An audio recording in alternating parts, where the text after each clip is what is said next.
Zari area, northern Afghanistan. It has always been remote, underdeveloped, and forgotten.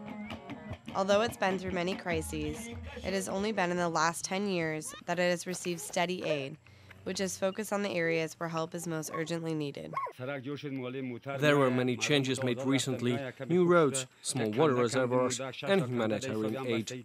However, the living standard still remains very low, and the farmers are able to feed themselves only in the years of good harvest. 2011 was not ideal for them. There wasn't much snow in the winter, there was very little rain in the spring, and they experienced no water up until November. The resulting drought affected mostly those with rain-fed land, peasants without additional incomes from their relatives working abroad.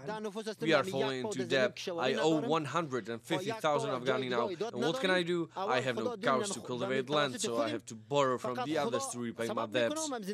The aim of PIN emergency assistance, funded by ECHO, was to overcome the crisis by giving enough money to 30% of the poorest population so that they may repay debts and secure enough food to survive.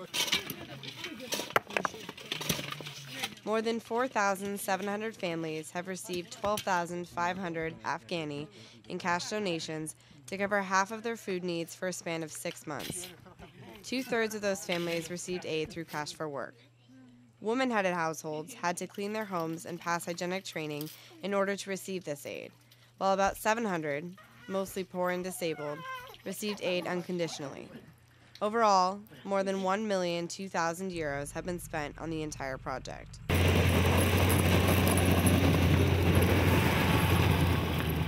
But at first, PIN teams had to visit each community.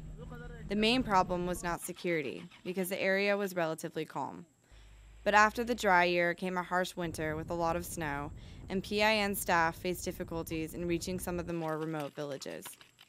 They eventually did so with enormous effort, sometimes on horses or by foot.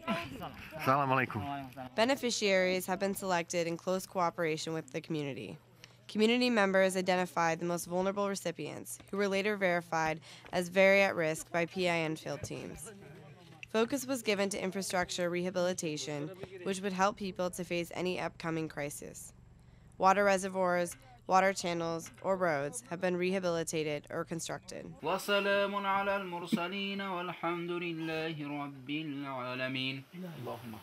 And this is the happiest part of the project, the distribution of money, especially in the first round when the beneficiaries were given 6,000 Afghani. It was too difficult for the PIN staff, because of inaccessibility, for example.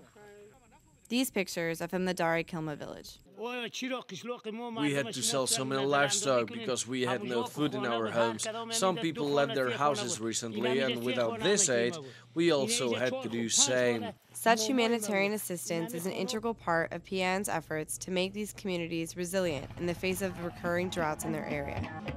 PIN aims not only to help local farmers to recover from these droughts, but is also heavily invested in development-oriented programs that help the local population diversify sources of income and improve upon their agricultural production.